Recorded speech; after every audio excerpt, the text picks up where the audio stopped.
La voix du Seigneur m'appelle. Prends ta croix, viens et suis-moi. Je réponds, Sauveur fidèle, me voici, je suis à toi. Jusqu'au bout, je veux te suivre dans les bons, les mauvais jours. À toi pour mourir et vivre, à toi Jésus pour toujours.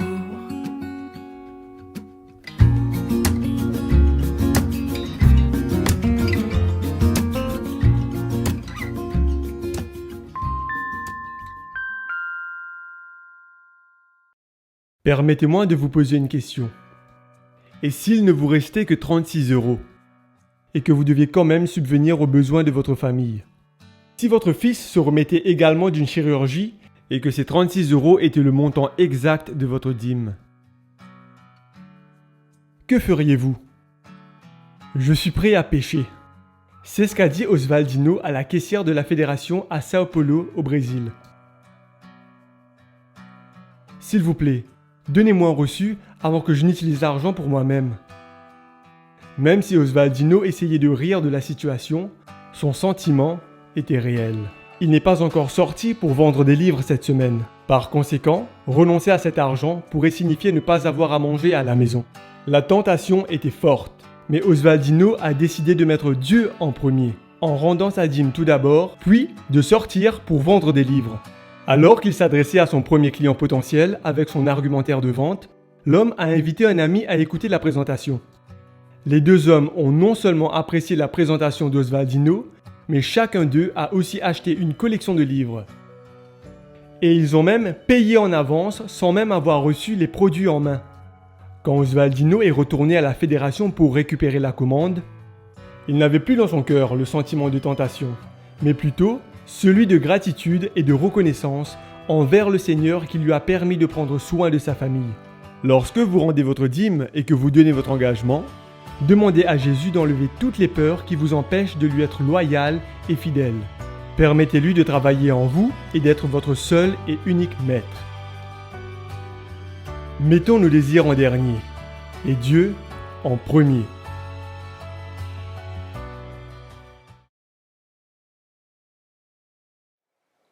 Le Rédempteur du monde accepte les hommes tels qu'ils sont, avec leurs besoins, toutes leurs imperfections et toutes leurs faiblesses. Il veut non seulement les purifier du péché et leur accorder la rédemption par son sang, mais encore répondre aux soupirs de ceux qui le cherchent. Je vous invite, chers frères et sœurs, et chers amis internautes, à chercher Dieu en prière. Commençons par remercier Dieu, par louer Dieu de ce qu'il est et surtout de ce que Dieu a envoyé Jésus-Christ, son Fils unique, pour mourir sur la croix pour vous et pour moi. Saint-Esprit, quand l'âme est dans la soif de présence, t'amène au réconfort, de la paix, de la joie, et remplis-nous les cœurs, Saint-Esprit, amène à l'auditoire. Saint-Esprit,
Éternel, notre Dieu, notre Père, ce matin, notre cœur déborde de joie parce que nous sommes contents, nous sommes dans la joie, parce que en Jésus, nous avons un Sauveur et Seigneur.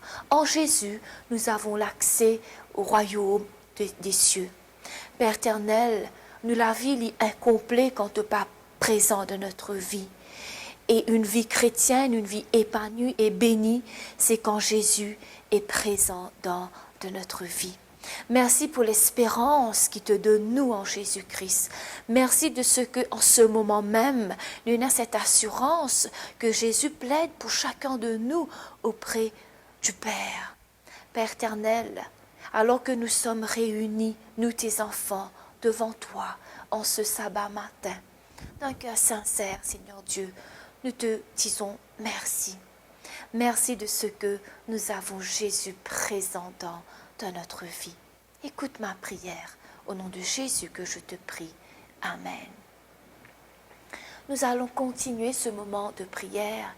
Et là, moi, invite que nous pour prier spécialement pour les habitants de l'Inde. Surtout à nos frères et sœurs qui en ce moment même commencent-ils suivre l'actualité pendant cette semaine, ce qui peut arriver actuellement. Mais nous pas là ce matin pour accuser bon Dieu, mais nous là pour demander bon Dieu ce l'aide. Nous là pour nous rechercher la volonté de Dieu et qui bon Dieu capable d'agir dans la vie de ces personnes qui peuvent souffrir en ce moment.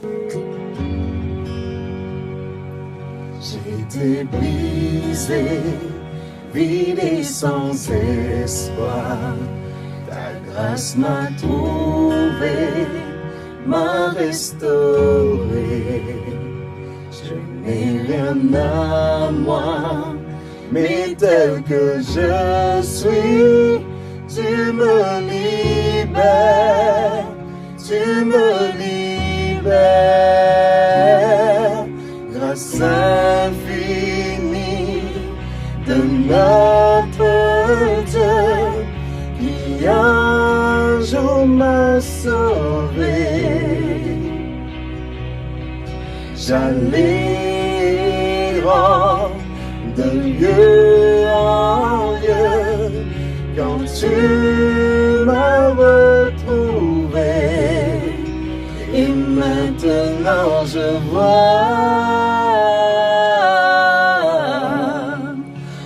vois l'amour, la grâce dans tes yeux, donnant ta vie pour moi,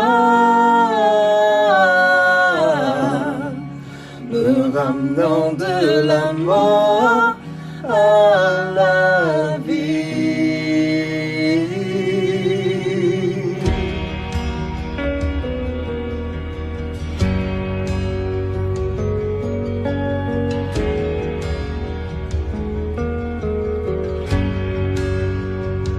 Tu prends nos échecs, tu prends nos faiblesses, tu places ton trésor dans des vases d'argile. Oh mon cœur, Père, je veux te servir pour que tous voient ta vie en moi. Grâce infinie de notre Dieu qui un jour m'a sauvé. Oh, j'allais errant de lieu en lieu quand tu m'as retrouvé, et maintenant je vois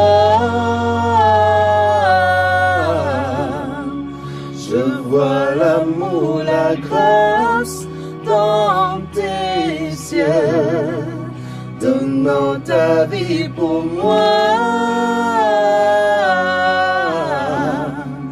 me ramenant de la mort à la vie.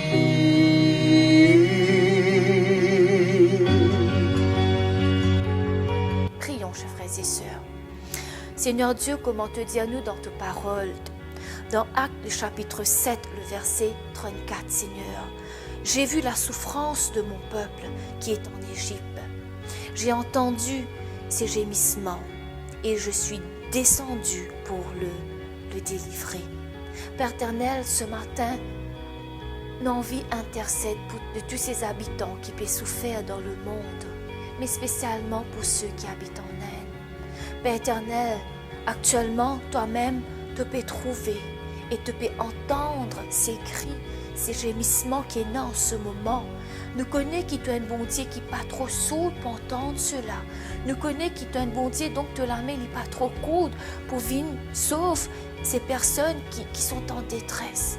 Mais Père éternel, pour prier toi, Seigneur Dieu, qui te capable d'avoir un regard favorable sur chacun d'eux. Permette à ce que la foi de ces personnes est capable de rester toujours solide en toi. Pour prier toi aussi à ce que, à travers ces épreuves qui se peuvent faire face, que le monde peut faire face, Seigneur Dieu, nous capables et là nos regards toujours fixés sur toi. Père éternel, donne-nous cette assurance qui très bientôt te peut venir. Renouvelle cette assurance qui nous est déjà en chacun de nous, qui très bientôt te peut mettre fin à tout cela. Père éternel, mon vie, priez toi ce matin pour ces docteurs, les infirmiers, ceux qui là pour apporter une aide particulière à ces personnes. Bénis-eux d'une façon spéciale. Nous limiter, nous sentir-nous limités, mais Seigneur Dieu, nous croire que toi tu es capable d'accomplir l'impossible. Voilà pourquoi nous pouvons prier toi ce matin. Au nom de Jésus. Amen. Pour ce troisième sujet de prière, où tu envies vite que nous adressions à Dieu une prière personnelle. Je crois bien que chacun de nous vive une semaine assez différente. Que chacun de nous a notre petit quotidien. Chacun de nous a peut-être bien une amertume en ce moment dans notre cœur. Nous avons un regret. Peut-être nous avons un enfant qui est malade ou un enfant qui délaisse la main de Dieu. Mais quel que soit ce qui nous traversait pendant cette semaine, ou quelle que soit la croix qui nous capable de s'orienter, c'est le moment, chers frères et sœurs, c'est le moment d'adresser à Dieu cette prière. N'oublions pas, nous sommes une famille et nous sommes aussi une famille qui prie. Et l'unité, bien souvent, les fait la force.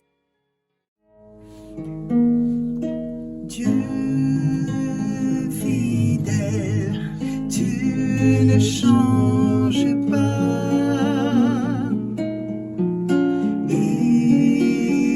Éternel, mon rocher, ma paix, Dieu puissant, je m'appuie sur toi.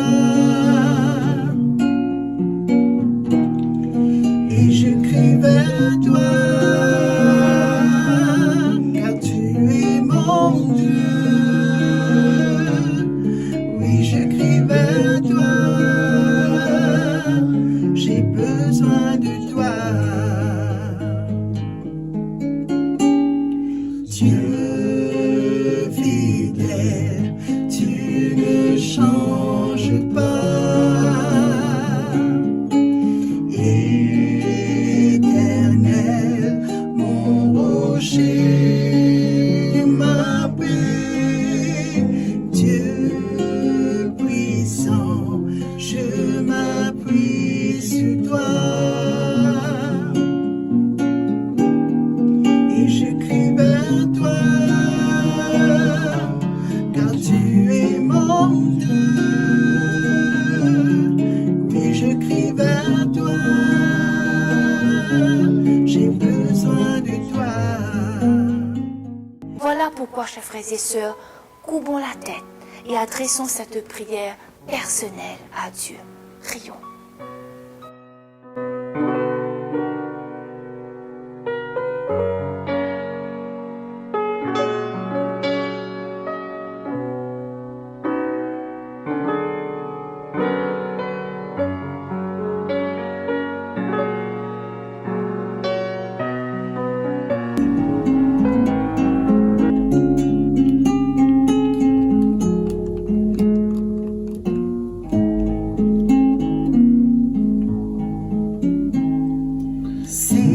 Seigneur, attire mon cœur à toi. Je te désire tout près de moi. Ma délivrance dans le danger, c'est ta présence, divin berger. C'est ta présence, divin berger. Pour notre quatrième sujet de prière, j'ai envie de dire que nous pouvons prier pour le retour de Jésus, le retour imminent de Jésus. Est-ce que tu as envie, comme moi, vivre l'éternité une bonne fois pour toutes avec Jésus? Est-ce que tu as envie, tout comme moi, que nous trouvions ce Jésus face à face? Chers frères et sœurs, il est grand temps de prier pour le retour de Jésus. Prions. Père éternel, comment te dire-nous dans ta parole, Apocalypse, le chapitre 3, le verset 11. Je viens bientôt. Retiens ce que tu as, afin que personne, oui Seigneur, afin que personne ne prenne ta couronne. Père éternel, ce matin, nous là en tant qu'une famille, un peuple uni, qui croit en toi, qui croit dans ton sacrifice, qui croit, qui te vini sur cette terre et qui très bientôt, Seigneur Dieu, te pourrait venir pour prendre nous, Seigneur Dieu. Et là, nous pouvons prier toi, quand nous pouvons demander toi, viens, Seigneur Jésus. Seigneur Dieu, tout comme moi, pour ceux qui écoutent cette prière, Moi sûr que je te suis dans ce cœur, je peux dire cela. Oui, viens, Seigneur Jésus. Père éternel, nous voulons vivre avec toi. Nous voulons, Seigneur, passer l'éternité avec toi.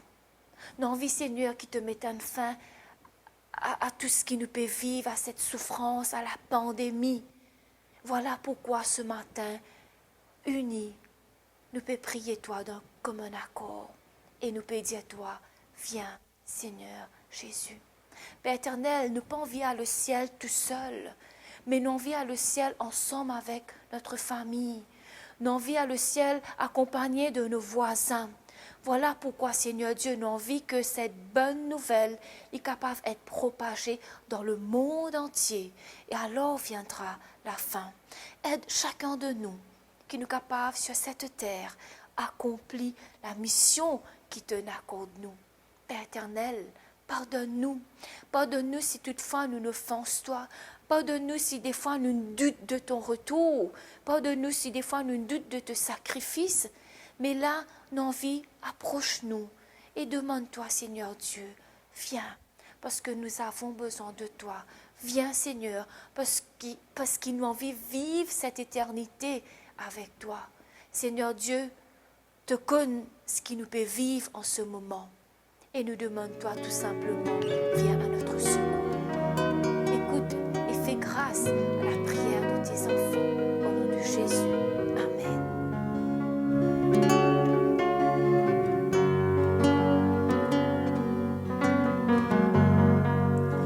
Devant ton trône assoiffé, pour attaquer ton estomac. Seigneur, viens, remplis-moi. Pour me servir toi encore. Saint-Esprit, viens souffler en moi. Saint-Esprit, soufflez en moi. Soufflez en moi nouveau.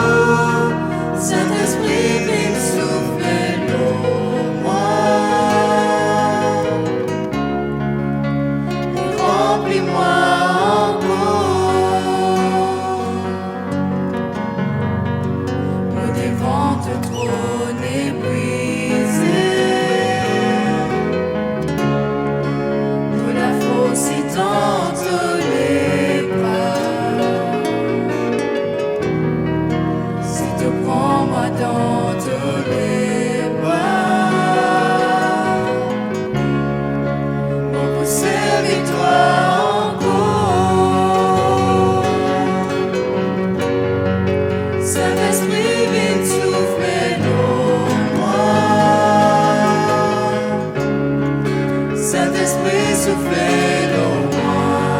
Soufflez en moi nouveau. Saint-Esprit, viens souffler en moi. Et remplis-moi encore. Saint-Esprit, viens souffler en moi. Saint-Esprit, soufflez en moi. Soufflez en moi nouveau. Saint-Esprit, viens souffler en moi. Remplis-moi encore. Remplis-moi encore.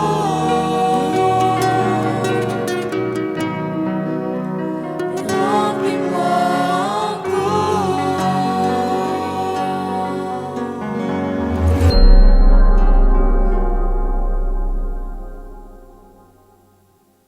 Chers frères et sœurs, amis internautes, bonjour. Merci à l'équipe de Louange pour ces moments forts et édifiants.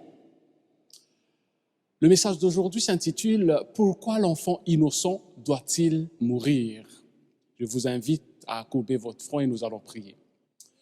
Éternel notre Dieu, alors que nous allons entendre ta parole, Veille, Seigneur, parler à travers ton Esprit Saint, afin que moi qui parle ne suis qu'un instrument et que seulement ta volonté soit dite et faite pour ton seul honneur et pour l'édification de ton peuple, au nom de Jésus. Amen. Pourquoi l'enfant innocent doit-il mourir? C'est le titre du message que nous allons entendre aujourd'hui. Alors que plusieurs foyers de nos jours traversent des moments difficiles, le peuple de Dieu doit toujours se rappeler que le mariage est enregistré au ciel alors que la maintenance se fasse sur terre par nous-mêmes. Je crains que ce soit vrai, chers amis, chers frères et sœurs internautes, que si nous ne faisons pas la maintenance de nos mariages, ce sera pire que de ne pas faire la maintenance de notre voiture. Le résultat en sera le même, la ruine totale. Alors, chers amis internautes, faisons la maintenance de nos mariages. Ça peut couvrir beaucoup de choses, ça peut prévenir beaucoup de dégâts. Le problème du mariage n'est pas nouveau, certes. C'est depuis toujours, depuis que le péché est rentré sur la terre. Mais le plan de Dieu pour le mariage est uniquement pour le bonheur de tous les membres de la famille. Ça arrive qu'il y ait des hauts et des bas, comme le roi David. Lui aussi avait ses problèmes familiaux. Alors qu'un soir, il a vu Bathsheba en train de prendre son bain. C'est comme ça que tout a basculé. C'est une histoire dans la Bible qui est particulièrement triste, mais qui nous montre à quel point la parole de Dieu est réaliste par rapport à la réalité et à la vérité de la Bible. On doit admettre dans un premier temps que le roi David a commis une erreur avant de regarder par la fenêtre. Tout simplement parce qu'il a envoyé son général à la guerre avec ses soldats et le roi choisissait de rester à la maison. Il s'est fait autoconfiner au lieu de se rendre sur place sur le champ de bataille. Il préférait la tranquillité pendant que ses soldats partaient en guerre. Dans l'oisivité, son regard se lançait par la fenêtre. Et probablement, à ce moment précis, Bathsheba avait choisi le mauvais moment pour prendre son bain. Le roi David a choisi la mauvaise fenêtre pour plonger son attention. Et il se dit d'avoir trouvé de la compagnie pour la soirée. Ainsi, chers amis, Bathsheba était emmenée au palais et quelques jours après, elle a fait part à David 3 mots fatals. Je suis enceinte. David aurait été choqué, littéralement. Il ne s'y attendait pas. Mais comme c'est lui le roi, eh bien, tout peut s'arranger. Uri, le mari de Bathsheba, en guerre, a été convoqué dans le palais royal sous prétexte de faire du rapport au roi au sujet de la guerre. Voilà donc que Uri arrive au palais du roi David et lui faire le rapport de ce qui se passe. Et le roi va dire ensuite, très bien, écoute, va chez toi. Mais Uri n'a pas le même sentiment, la même mentalité que David à ce moment-là. Il se dit, comment mes amis sont au combat et moi, je vais aller chez moi pour prendre plaisir. Non, je vais aller avec les autres soldats à Jérusalem, au palais aujourd'hui. Le roi David vient de manquer à son stratagème. Le lendemain, il fait revenir Uri, il mange avec lui, il verse dans son verre plus que du jus de raisin. Finalement, il a réussi à enivrer Uri et il se dit, il va tituber jusqu'à sa maison et le problème sera résolu. Mais Uri va rester toujours avec ses soldats comme la veille. Encore une fois, chers amis, le roi a manqué à son tir. Finalement, Le roi David envoie une lettre à Joab, son général, pour se débarrasser de Uri, le placer au devant et l'abandonner quand la guerre se fait rage. C'est Uri lui-même qui va apporter cette lettre. Le pauvre soldat, il fut fidèle et loyal à Dieu et à son roi, ainsi que ses supérieurs. Uri fut mort. Le roi qui se montre généreux va acquérir la veuve, prendra soin d'elle et va l'épouser. Quelle belle histoire! Bref, David a commis 4 péchés. La convoitise, l'adultère, le mensonge et la tromperie. Il est aussi un assassin. Mais comment pouvait-il se permettre tout cela? Heureusement, Dieu, à Jérusalem, avait son prophète. Il s'appelle Nathan. Un beau jour, ce prophète se présente devant le roi David en disant « Écoutez, Sa Majesté, j'ai un problème, j'aurais besoin de votre conseil. » Il va présenter au roi ce problème. Et voilà ce qu'il va dire. Il y avait dans une ville 2 hommes, l'un riche et l'autre pauvre. Le riche avait beaucoup de brebis et des bœufs. Le pauvre n'avait rien du tout qu'une petite brebis qu'il avait achetée. Il la nourrissait, elle grandissait chez lui avec ses enfants. Elle mangeait de son pain, buvait dans sa coupe, dormait sur son sein et il la regardait comme sa fille. Un voyageur arriva chez l'homme riche et le riche n'a pas voulu toucher à ses brebis ou à ses bœufs pour préparer un repas au voyageur qui était venu chez lui. Il a pris la brebis du pauvre et l'a préparée pour l'homme voyageur. Et Nathan va revenir à David tout en disant « Que dois-je faire? Que dois-je faire de cet homme riche ?» Et David, se montrant compassion, dans sa colère, va dire « Cet homme mérite la mort. Il doit d'abord rendre 4 brebis de ce qu'il a pris. Ensuite, il doit mourir. » Vous pouvez imaginer, chers amis internautes, la scène. Pour un petit laps de temps, Nathan a dû prendre un petit recul en silence parce que ce qu'il va dire ensuite peut coûter à la vie du roi. Et vous voyez Nathan qui regarde le roi dans ses yeux et lui dit « Tu es cet homme-là. » David devait réfléchir quelques secondes pour ajuster ses pensées, pour ajuster ses mots. Et tout d'un coup, David va dire « Oh non !» Le roi réalisait ce qui s'était passé. Tu es cet homme-là. Eh bien, vous pouvez imaginer cette scène, tout un tas de sentiments commençaient à déferler dans la tête du roi David.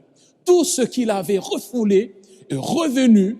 Il a vu le problème dans sa totalité. Le pire, c'est qu'il avait prononcé une sentence contre lui-même. Et cette sentence est juste, elle est biblique. Décidément, je n'arrive pas à comprendre ce qui est arrivé à ce grand roi. Où est-il passé le petit berger qui gardait ses moutons, jouant des musiques sentimentales pour ses brebis? Où est le jeune David qui apaisait le roi Saül dans ses dépressions par ses musiques mélodieuses? Où est-il donc cet homme de foi qui n'acceptait pas à mettre sa main sur Saül, loin de l'Éternel, alors que ce vieil roi cherchait sa peau? Où est-ce qu'il est parti, ce David? Amis internautes, le péché peut atteindre tout le monde. Seulement, si ça devrait arriver, ce ne serait qu'un accident pour ceux qui ont vraiment la foi en Dieu. Autrement dit, on va monter au ciel directement comme Enoch, comme Élie vivant, si le Saint-Esprit a accompli l'œuvre de transformation en nous. L'esprit de prophétie nous dit dans Patriarches et Prophètes à la page 770, le fait que Dieu ait développé avec David une étroite intimité et qu'il lui ait manifesté tant de faveurs aurait dû être l'expérience la plus forte pour que David préserve son caractère pur.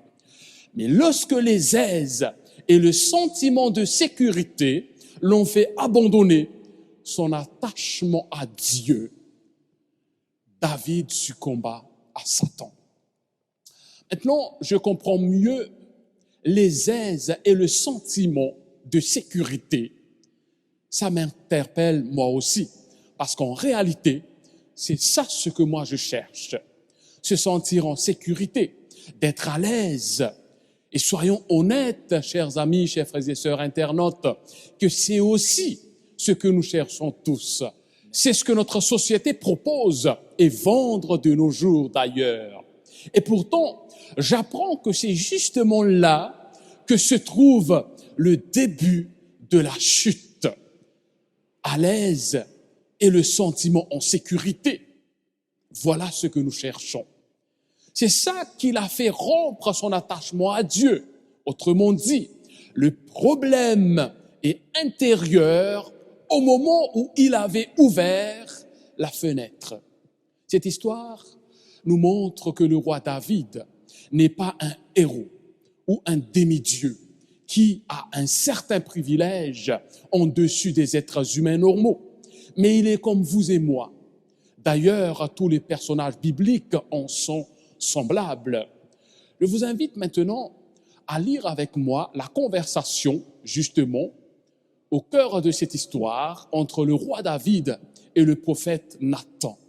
L'histoire se trouve intégralement dans 2 Samuel, chapitre 11 et le chapitre 12. Et cette fois-ci, je voudrais bien vous inviter à voir avec moi 2 Samuel, chapitre 12 et le verset 13 à 15. 2 Samuel, chapitre 12, le verset 13 à 15, la parole de Dieu nous dit au nom de Jésus, David dit à Nathan, j'ai péché contre l'Éternel. Et Nathan dit à David, l'Éternel pardonne ton péché, tu ne mourras point. Mais parce que tu as fait blasphémer les ennemis de l'Éternel en commettant cette action, le fils qui t'est né mourra. Et Nathan s'en alla dans sa maison. L'Éternel frappa l'enfant que la femme d'Uri avait enfanté à David. Et il fut dangereusement malade. Malgré tout, la réaction de David est une réaction d'une personne qui avait une relation personnelle avec Dieu depuis longtemps. Du coup, il a réalisé, et voilà ce qu'il va dire, « Ah, j'ai péché ». Chers amis, il s'est rendu compte de ce qu'il avait fait. Ce problème lui a produit un des plus beaux psaumes, le psaume 51 que nous connaissons très bien, qui est le psaume de la repentance. On trouve dans ce psaume vraiment un homme repentant, un homme qui veut à tout prix reconstruire ce qu'il a détruit. Dans psaume 51, David présente à Dieu son besoin immense de sa présence et de son renouvellement. Voilà ce que David va dire dans psaume 51, le verset 3 à 5 et ensuite le verset 12. Ô Dieu, aie pitié de moi dans ta bonté, selon ta grande miséricorde, efface mes transgressions, lave-moi complètement de mon iniquité et purifie-moi de mon péché, car je reconnais mes transgressions et mon péché est constamment devant moi. Voilà, chers amis, chers frères et sœurs, la prière, la supplication de David. Il avait prononcé contre lui-même sa sentence, mais il s'humilie et Nathan va lui dire, « Tu ne mourras point ». Comme le texte précédent nous dit, David sait que Dieu est miséricordieux, compatissant et lent à la colère. Il sait qu'il peut compter sur Dieu. Mais pourquoi, voilà le titre du sermon, pourquoi l'enfant innocent devait-il mourir? considérant le sort de cet enfant, suite à ce que le roi David faisait, ça peut nous créer un sentiment de révolte vis-à-vis de Dieu. Vous savez, David va jeûner, va prier pour que son fils ne meure. Et quel est le père qui ne ferait pas pareil? Et quand son fils est mort, il se lève, il se lave, il mange, et comme si de rien n'était. Pourquoi donc maintenant l'enfant est mort et il se réjouit?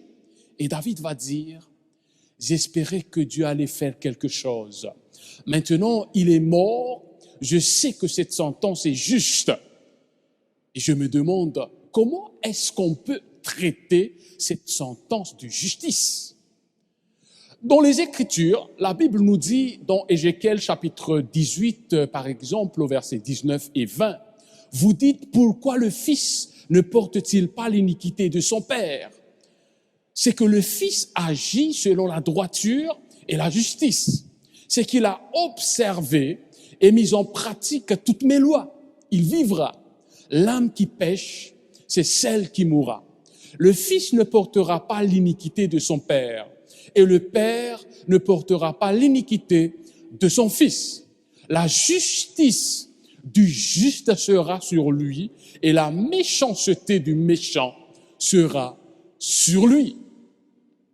Nous avons aussi la doxologie qui se trouve dans Exode chapitre 34, et le verset 6 et 7, la parole de Dieu nous dit, « Et l'Éternel passa devant lui et s'écria, « L'Éternel, l'Éternel, le Dieu miséricordieux et compatissant, lent à la colère, riche en bonté et en fidélité, qui conserve son amour jusqu'à 1000 générations, qui pardonne l'iniquité, la rébellion et le péché, mais qui ne tient point le coupable pour innocent, et qui punit l'iniquité des pères sur les enfants et sur les enfants des enfants, jusqu'à la 3e et à la 4e génération. Dieu est miséricordieux, mais qui va quand même faire retomber l'iniquité à 3 ou 4 générations. Et je me demande encore, comment comprendre cela? Comment réconcilier cela? C'est vrai que nos erreurs ont des conséquences sur les générations à venir, et nous ne pouvons jamais dire que nous sommes simplement responsables de nous-mêmes. Sans aucun doute, nos fautes, nous le savons, nos parents ont des conséquences pour nos enfants. Nous retrouvons malheureusement chez nos enfants des traits de nos caractères que nous laissons déjà. Cependant, nous avons quand même dans les Écritures des choses claires, comme dans Lévitique chapitre 10, plutôt chapitre 20, au verset 10, la Bible nous dit, « Si un homme commet un adultère avec une femme mariée, s'il commet un adultère avec la femme de son prochain, l'homme et la femme adultères seront punis de mort. » C'est là où David a prononcé la sentence juste par lui-même. Pourquoi cette histoire se passe autrement? Pas comme, par exemple, dans l'Ancien Testament, Uza qui a touché à l'arche et fut mort sur le coup. Dans le Nouveau Testament, encore un exemple comme Ananias et Saphira qui ont menti et morts sur le coup. Ce ne sont pas leurs enfants qui sont morts à leur place. Est-ce qu'il y a pour David des mesures de favoritisme particulières, des faveurs spéciales, des dérogations à la loi pour David, le bien-aimé de Dieu? Je dirais non. David avait tout simplement besoin d'apprendre la même leçon d'Abraham.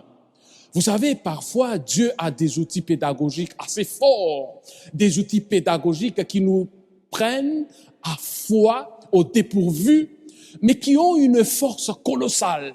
Dieu voulait apprendre à David et son peuple la même leçon qu'il a prise à Abraham. Cet enfant n'a pas de nom. Son nom ne figure nulle part dans la Bible. Il est constamment appelé le fils, ou bien le fils de David, l'enfant que la femme d'Uri avait enfanté à David, ou bien tout simplement son fils. On peut juste l'appeler le fils de David, comme les Écritures nous le disent. Cette appellation fils de David nous fait penser, chers frères et sœurs, amis internautes, à ce qui va se passer 1000 ans plus tard, quand Jésus s'est assis sur un âne et il va faire son entrée triomphale à Jérusalem et tout le monde va crier « Hosanna, Hosanna au fils de David ». Bien entendu, il n'est pas le fils purement génétique, mais l'autre fils de David, Jésus lui-même qui sort de la lignée de David. David a besoin d'apprendre une leçon. Ce que pour obtenir le pardon de son péché, c'est le fils de David qui devra mourir. Et le fils de David est mort. Pour le péché de David, pour le péché de tout le monde, pour les miens et pour les vôtres.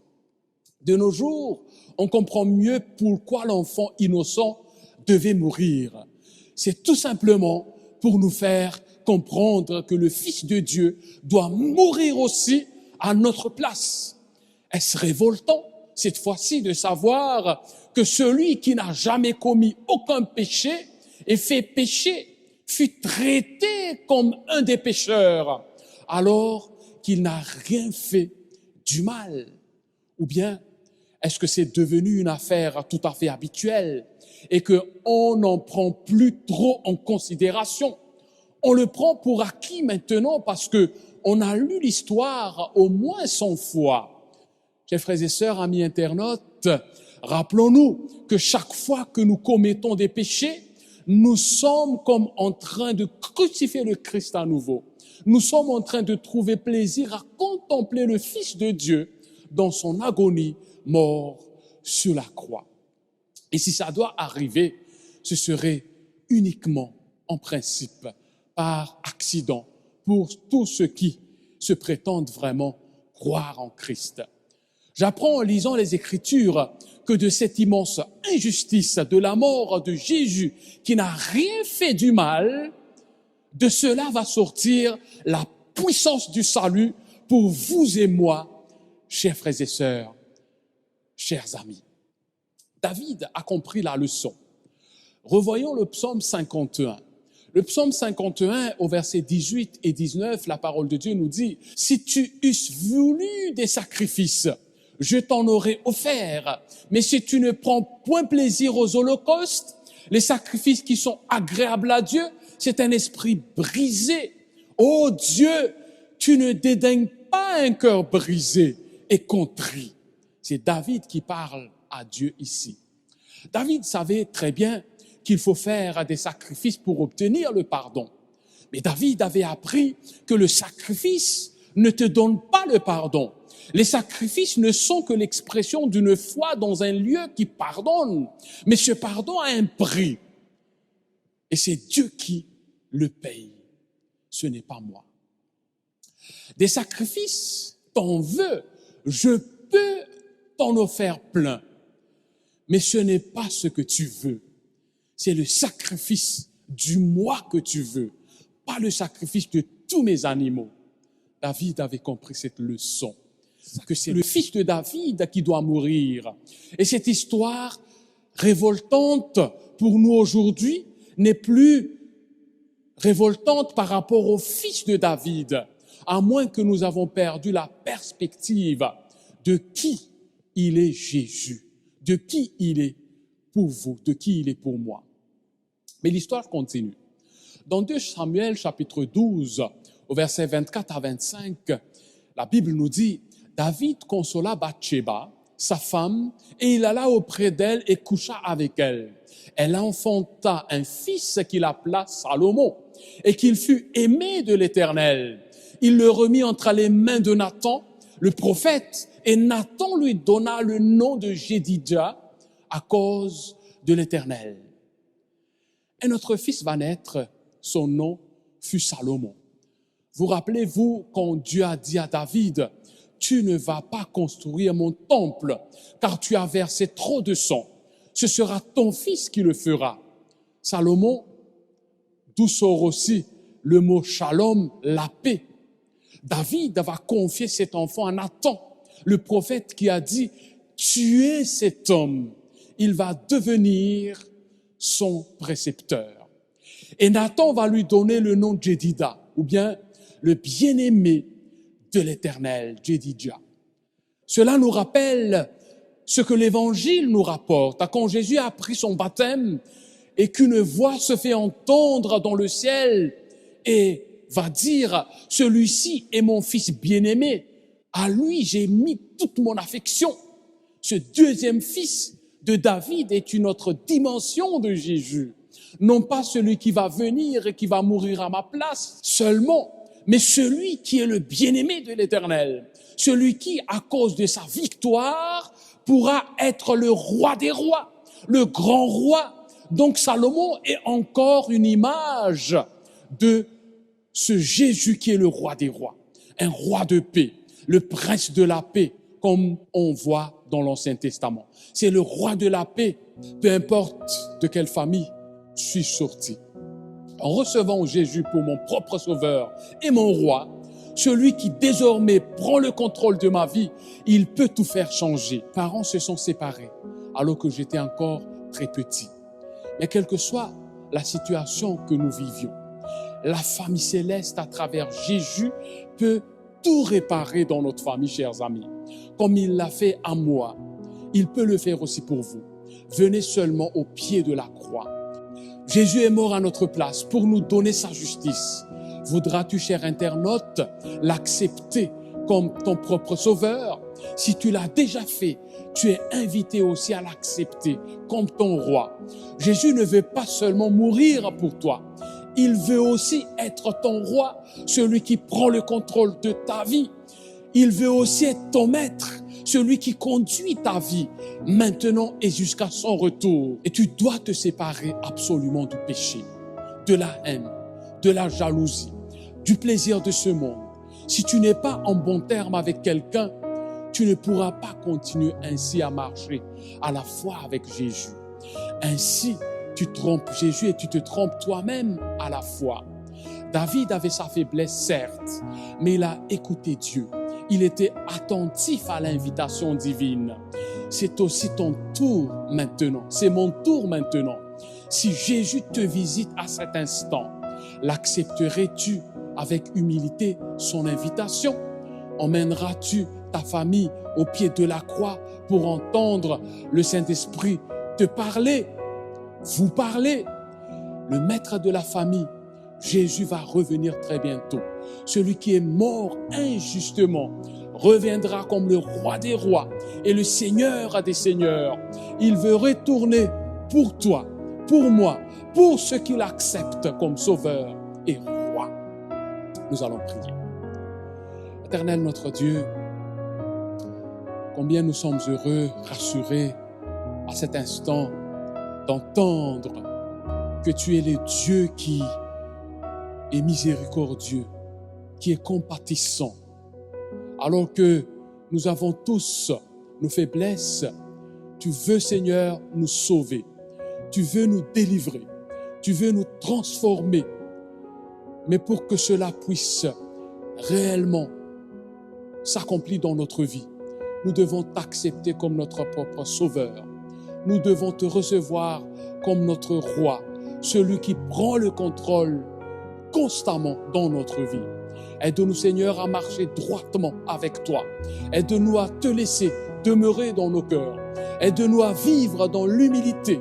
Aide-nous à ne pas nous focaliser sur les problèmes, sur les soucis, mais seulement avoir les yeux fixés sur Jésus qui va revenir très bientôt comme roi des rois, comme celui qui va nous délivrer du péché, comme celui qui va nous emmener à la vie éternelle. Bénis les familles qui nous suivent à cet instant. Que ta grâce, que ta paix, que la communion du Saint-Esprit puisse nous accompagner en ce saint jour béni. Au nom de Jésus, nous t'en prions. Amen.